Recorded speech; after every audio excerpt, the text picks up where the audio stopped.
Hi, I'm Ashley Goldberg, and I'm an author. Yeah, my book is Abomination. Um, it is my first book. It's a novel about two young men who attend a religious Jewish school in Melbourne in the year 1999. There is subsequently a scandal at the school, and one of the boys' parents pulls him out of the school and sends him to a public school, and the other boy remains. But the crux of the novel really takes place 20 years later, when the boys are reunited, and one of them, Ezra, the one who was pulled out from school, is living a secular atheist life, and the other one, Jonathan, who remained, is living life as an ultra-Orthodox rabbi and teaching at the very school that the boys attended when they were young. And the book is really about their two simultaneous but independent crises of identity. My publisher is Penguin Random House Australia. I think I was really interested in the idea of not really fate, but more the paths that we take in life and the paths we're placed on. I think everybody can look at their own life and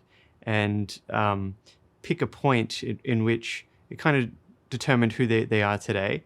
And looking at my own life, my own modern Orthodox Jewish upbringing had such an influence on who I am. And I wondered, well, who would I be if not for that? What would my values be? What would I believe in? And to take a different look, what if I had taken a different path? Many people who I went to school with became more religious, and some are rabbis. So what if I had taken that path? Who would I be today? So I think that's really what got me interested in the idea for the book.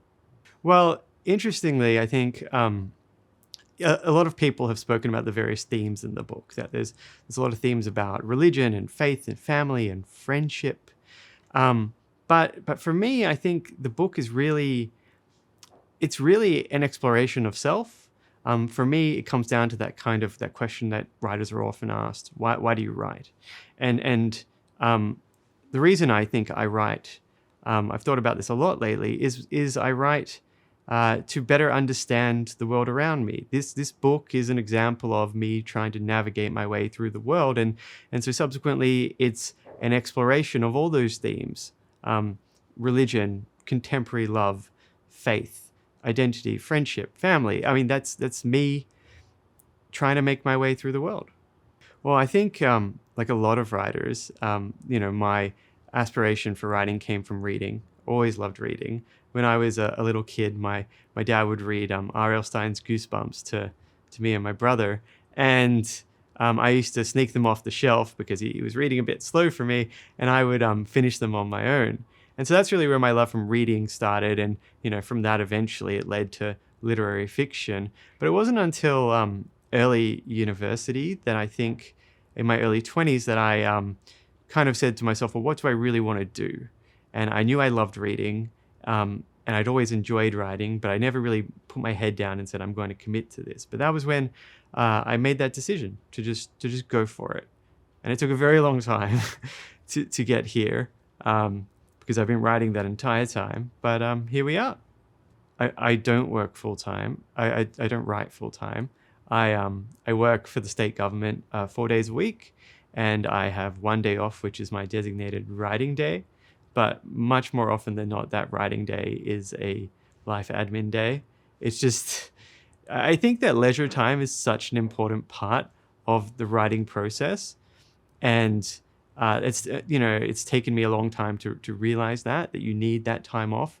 And while you might not be like meditating on your book and your plot and your characters in that time, your brain is still doing things and it needs that space. So maybe I think I might need a little bit more than that one day in the future, but I guess we'll see how this book goes. The question is, did you study writing or are you self-taught? I did study. Initially, I was self-taught in the sense that I thought, I don't need to study writing. I write all the time. I wrote for work. I wrote text messages.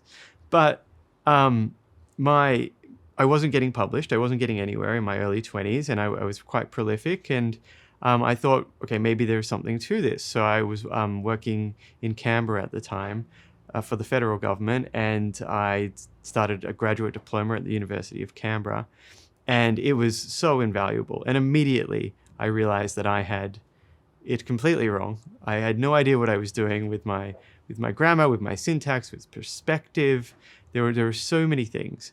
And then after that, I went on to do a Masters of Creative Writing in England, and I do think it again was an invaluable experience, but not so much for what we were taught on the course. While they did have like a lot of former Booker Prize longlisted and shortlisted authors teaching, it wasn't really that I got the most out of. It was the writing every day, as well as the workshop experience with my fellow students. They just, I think when you spend a certain amount of time with people and you develop friendships, and perhaps more often when there's wine involved as well, you get a very candid response in that workshop environment, and it improved my writing I can't state how much. And basically after that master's, I came home and wrote Abomination. I don't mean to sound arrogant, but in writing this novel, I was mostly by myself. I didn't really have a lot of support. That master's I did in England, a lot of those friends, are still overseas, and I didn't want to burden them with an entire novel. So I got some feedback on some early chapters, but really it was something I worked on my own, and it wasn't until the manuscript was completely finished that I went on to send it out for querying to agents and subsequently publishers. But I did receive a lot of comments from Penguin as well that the manuscript was very, very tight and didn't need a lot of work.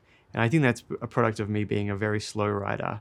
I write about 300 words a day, and I try to make sure that those 300 are as good as they are the first time around. Of course, there's revisions, but I'm not a pantser, as they say. I don't just sit down and write thousands of words, and because I don't want to have to go through that and fix it up.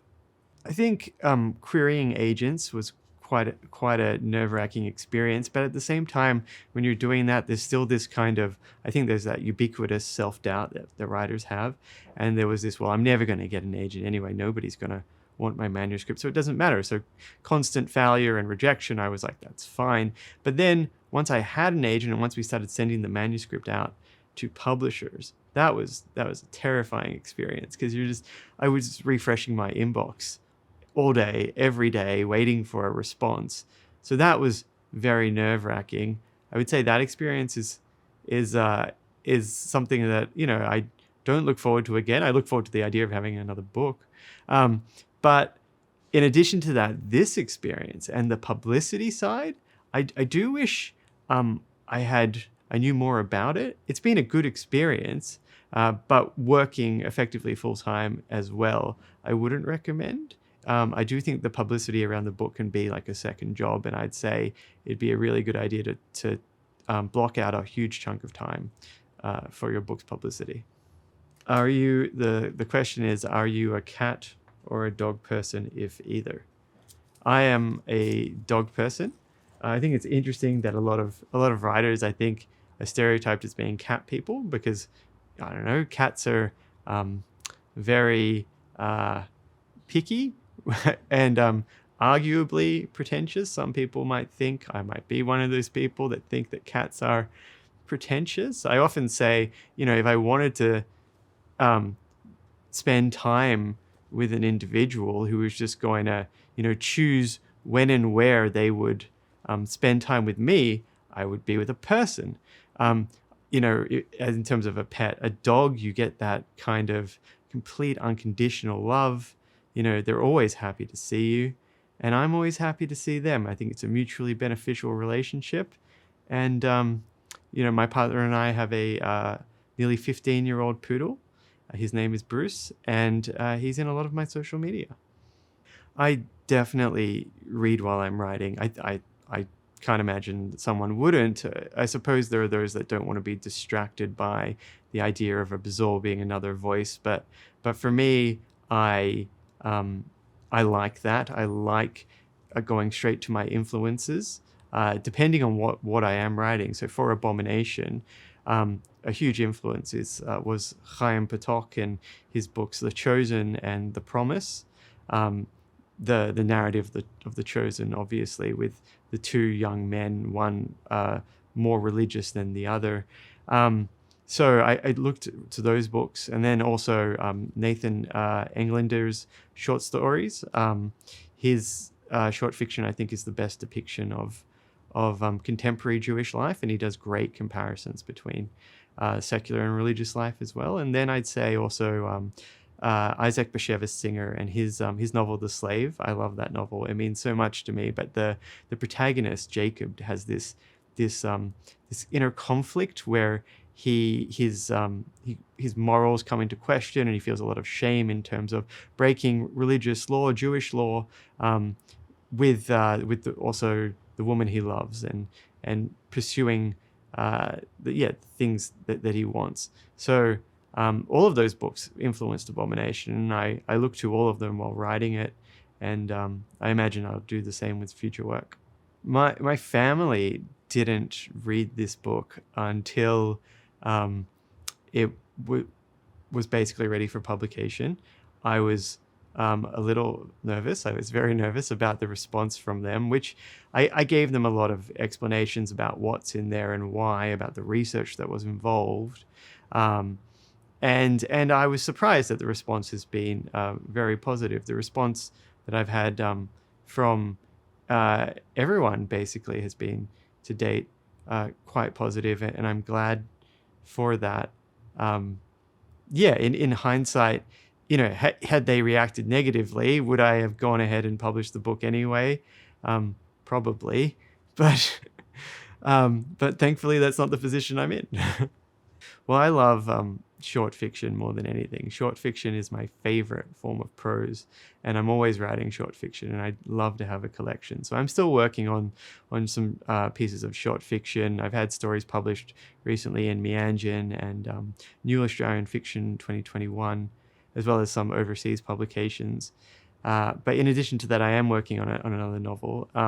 It's a novel about a young man that has a relationship with a much older woman, but it's really around this idea of limerence, which is this concept developed by a psychologist, which is about that kind of all-consuming obsessive love, but really not. It's that kind of infatuation where it's not just that you miss a person, it's where you're thinking about someone all day, that you get annoyed by day-to-day distractions because those distractions prevent you from thinking about them. I think a lot of people have had that experience. I've certainly had that experience. I understand it's not healthy, but I'm just really enjoying working on this book, and it's focusing on voice, and that's something that's very different to Abomination, which I think is a more plot-driven novel.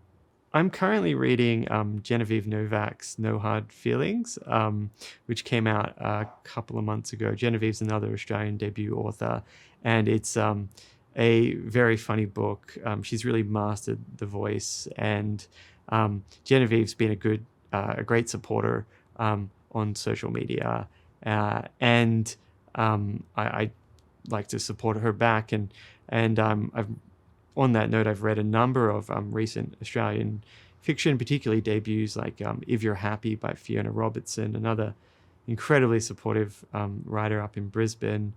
I also read recently Robert Lucan's second book, Loveland. So I think this whole year I'll be reading Australian debuts and Australian fiction because it is such a supportive community, and it's so nice to be a part of that. Thanks for having me.